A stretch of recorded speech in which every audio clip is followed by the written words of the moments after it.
Cable bed পাবো, cable bed.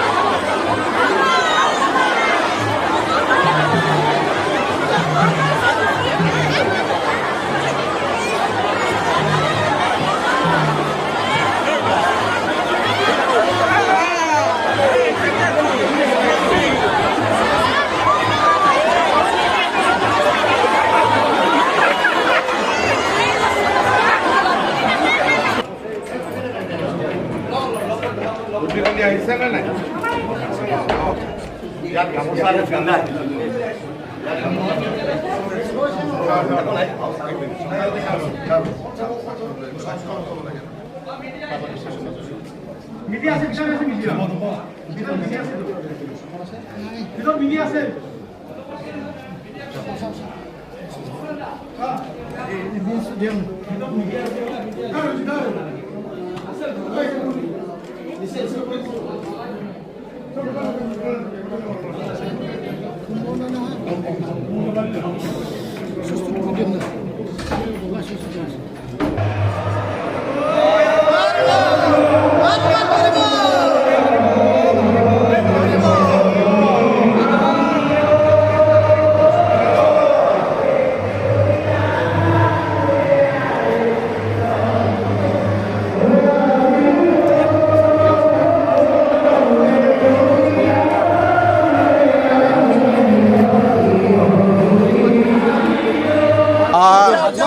Barpeta সত্ৰত দৌল উৎসৱত অহাৰ মোৰ আগত সুবিধা পোৱা নাছিলোঁ।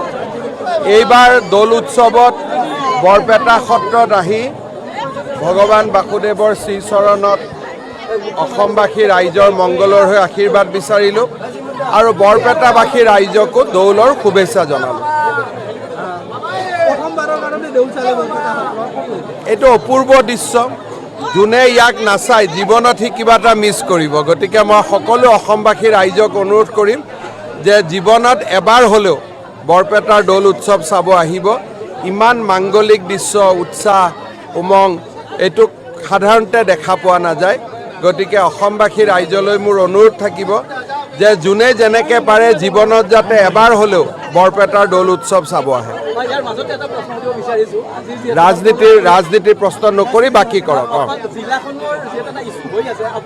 এইবিলাক চব নিজে নিজে ঠিক হৈ গৈ থাকে, আপোনালোকে চিন্তা কৰিব নালাগে।